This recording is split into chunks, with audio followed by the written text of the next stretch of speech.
দেখুন, hello guys, আমি আবারও চলে আসছি পাঁচমিশালি রান্নাঘর থেকে।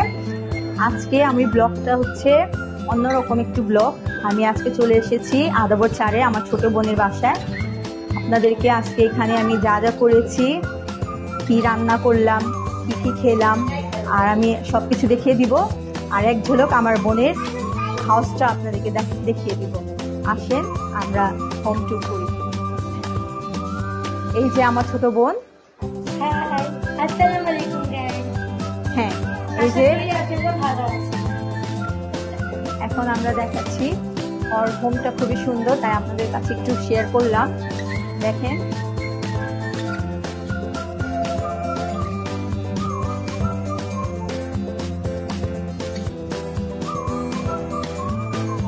এটা হচ্ছে আমার মা, এটা হচ্ছে আমার ছোট বোনের ছেলে, আমারও ছেলে।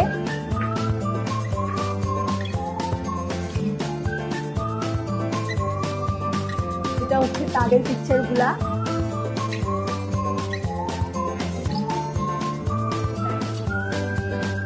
এটা হচ্ছে ডাইনিং স্পেস, এটা হচ্ছে বেডরুম, রেস্টরুম।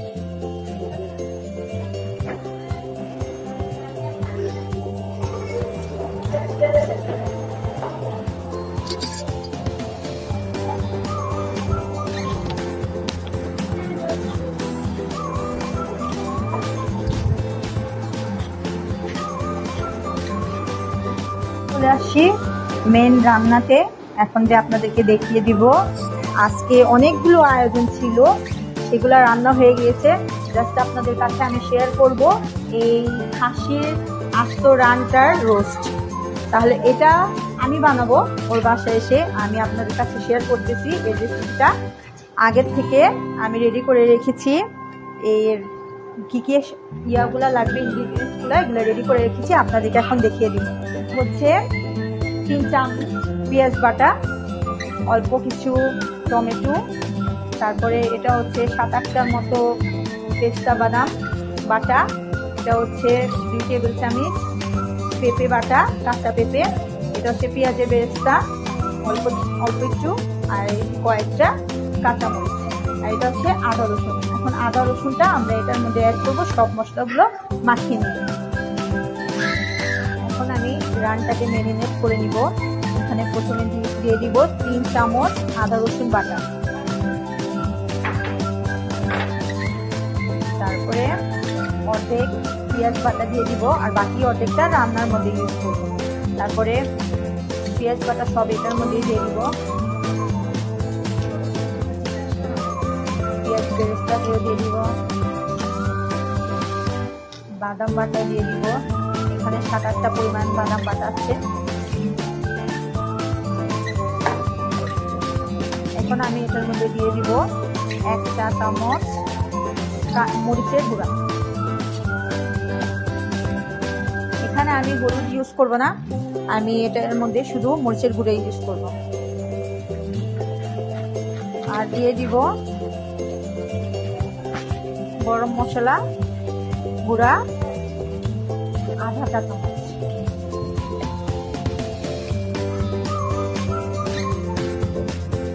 আর দিয়ে দিব একটা চামচ লবণ।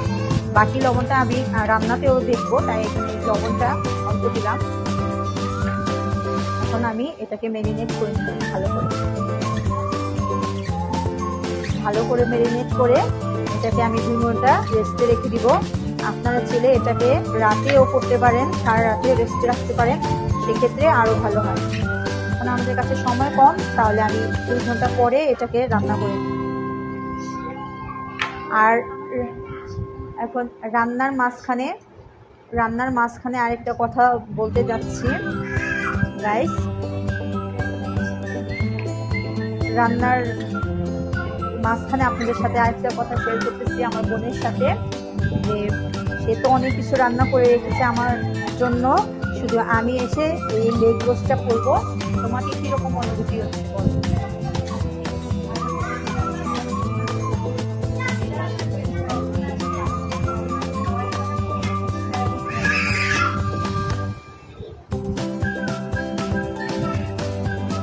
তাহলে এটাকে আমি ভালো করে মেখে নিয়েছি। এখন এটাকে আমি একটু রেস্টে রেখে দিই। আমি 2 ঘন্টা পরে চলে আসছি। যে আমার ম্যারিনেট করে রাখার রোস্টেড লেগ পিস, চুলাটা জ্বালিয়ে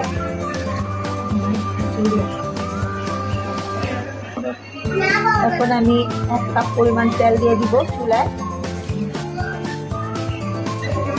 আগে থেকে সসপ্যান বসিয়ে আমি গরম করে নিয়েছি।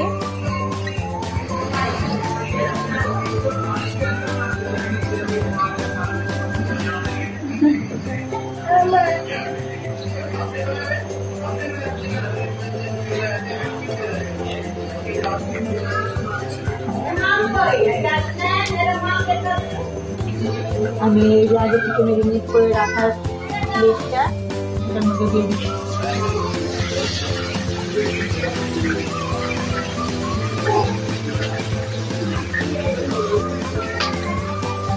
এখন আপনারা দেখতে পাচ্ছেন আমি এটা তেলের মধ্যে হালকা করে ভেজে দিব। বন্ধ করো।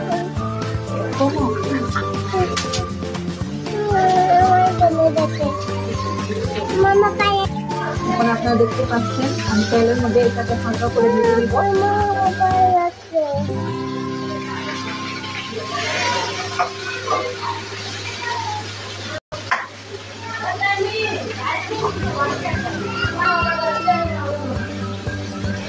এটাকে আমি হালকা করে ভেজে নিব।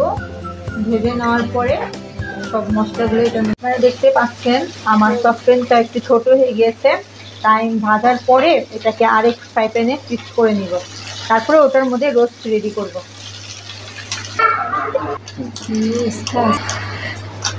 এখন আমি এখানে তেল দিয়ে বাকি পেঁয়াজ বাটাটা এটার মধ্যে ইউজ করব, যেটা আমি রেখেছিলাম।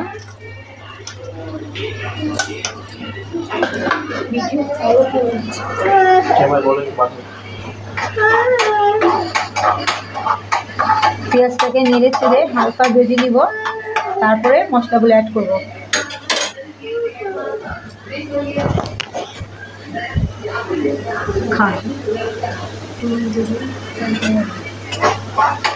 তুমি একটু আমি বানাচ্ছি, তারপরে তুমিও বাসায় এটা ট্রাই করো। আচ্ছা আপু, ওকে আপু।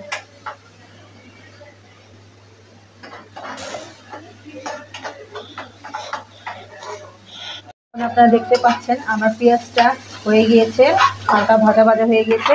এখন আমি ম্যারিনেশনের মশলাগুলো এটার মধ্যে অ্যাড করে দিচ্ছি।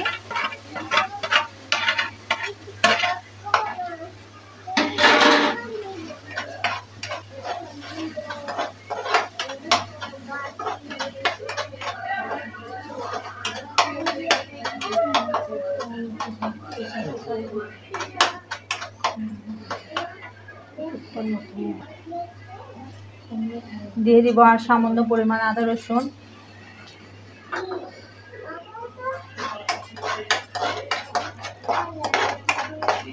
রোস্টটা তেমন ঝাল একটা ভাল লাগে না, তাই আমি এটাকে হালকা ঝাল আর হালকা মিষ্টির মধ্যে রান্না করব, বেশি একটা মিষ্টিও না।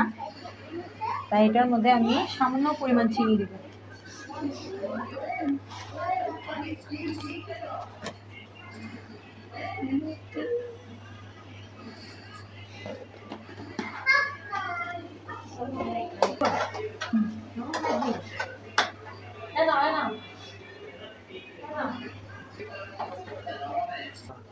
আবার দিয়ে দিব 1 চা চামচের মধ্যে মরিচের গুঁড়া। বাকি মশলাগুলো এটার মধ্যে অ্যাড করে নিব। 1 চা চামচের মতো জিরা গুঁড়া,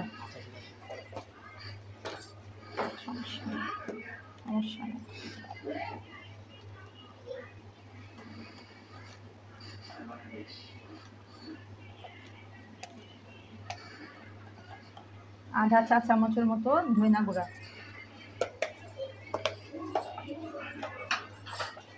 বাকিগুলো আমি মশলাগুলো মিক্স করে নিব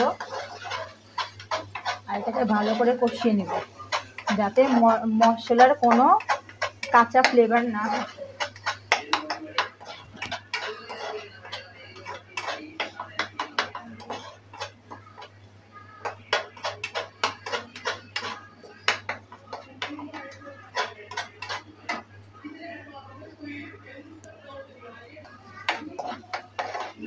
আপনারা দেখতে পাচ্ছেন আমার মশলাটা ভুনে গিয়েছে। এখন এটার মধ্যে আমি পানি দিয়ে দিব।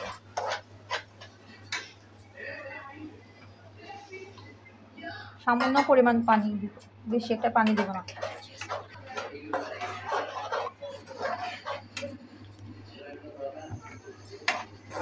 কারণ লেগটা ছাড়ার পরে এটার থেকে আর একটু পানি ছাড়বে, তাই আমি অল্প পরিমাণ পানি দিয়েছি।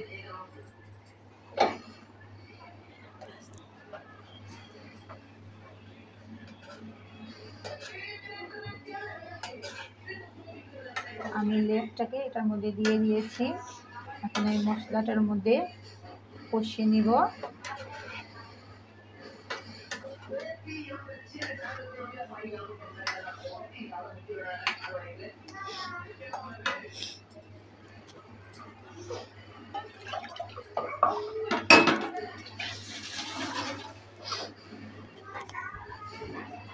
টমেটোগুলো যে রেখেছিলাম এটার মধ্যে দিয়ে দিব।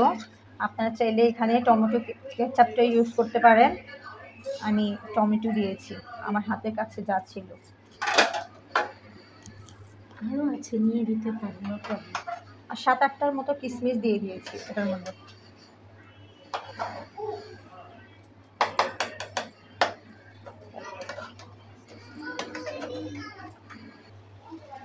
এটার মধ্যে আমি ইউজ করব 2 টেবিল চামচ টক দই।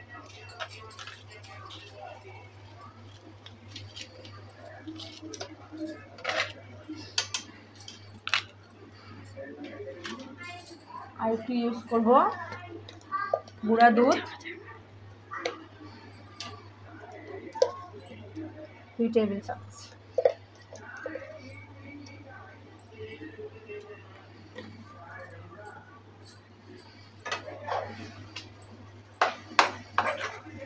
এটা হতে বেশিক্ষণ লাগবে না, কারণ আমি এটার মধ্যে একটু পেঁপে বাটা দিয়েছি, যেটা তাড়াতাড়ি করে গলে যাবে। তাই আমি এখানে এটা ভুনে নেওয়ার পরে সামান্য পরিমাণ পানি অ্যাড করব, বেশি একটা না। আর এটাকে ঢেকে রেখে দিব প্রায় 20 মিনিটের মতো। তারপরে আবার চেক করে দেখব হয়েছে কি না।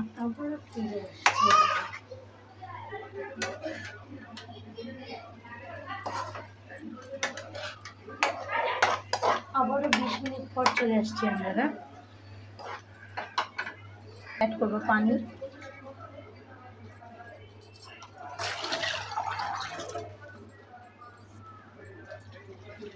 এখানে আমি অর্ধেক সসপ্যান পানি ইউজ করেছি একটু জাল দেওয়ার জন্য। এখন আমি এটাকে ঢেকে একটু জাল দিব। আবারও চলে আসছি। দেখতে পাচ্ছেন আমার রোস্টের অবস্থাটা এখানে প্রায় ভুনে গিয়েছে এটা। এখন আমি মশলাটা হালকা একটু নাড়াচাড়া দিয়ে নামিয়ে নিব। আমার রোস্টটা রেডি। দুঃখিত, এখানে আলো কম হওয়ার জন্য আমি দুঃখিত। আর আপনারা দেখতে পাচ্ছেন এই যে রোস্টটা।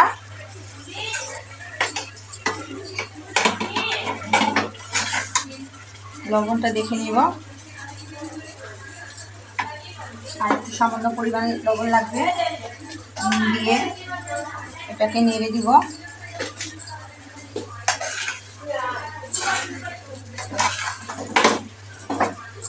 এর মাঝখানে আমি একটু নেড়ে নিয়েছিলাম যাতে রোস্টটা লেগে না যায়।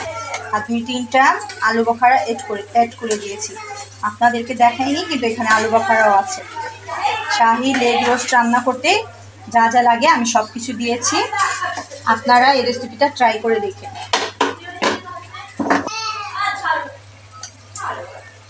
আমি এখানে দিয়ে দিব সামান্য পরিমাণ কেওড়া জল। এখানে এটা একটা শাহি ফ্লেভার দিবে। আর নামানোর আগে একটু দিয়ে নেড়ে চেড়ে তারপর এটাকে আমি সার্ভ করে নেব।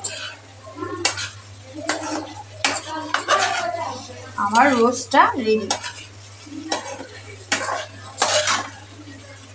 আমি খুব কষ্ট করে এটা বানিয়ে নিয়েছি, কারণ এক জায়গায় ঘুরতে এসে এটা করাটা কতটা আপনারা বুঝতে পারছেন। তাই যদি আপনাদের একটু দয়া মায়া লেগে থাকে তাহলে আমাকে একটু লাইক শেয়ার করে দিন, সাবস্ক্রাইব করে দিন। দেখতে পাচ্ছেন আমার লেগ রোস্টটা কীরকম হয়েছে। এখন আমার বোনকে আমি ট্রাই করে দেখতে বলবো কীরকম হয়েছে। একটু ট্রাই করে দেখো আপু। আমি আমার বোনকে ট্রাই করে দেখাবো, সে বলবে কীরকম হয়েছে। একটু খেয়ে বলো আপু। চামচটা কি দিয়ে খাও?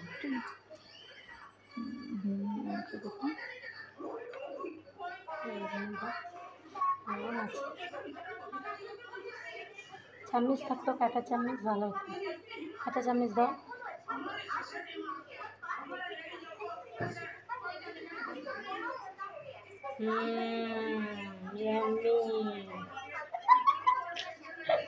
যাক, ওর কাছে ভালো লেগেছে, তার মানে আমি সার্থক। আপনাদের কাছে কি রকম লেগেছে আপনারা আমাকে একটু কমেন্টে জানিয়ে দিন। ঠিক আছে, আজকের জন্য এটুকুই। আল্লাহ হাফেজ, আসসালামু আলাইকুম।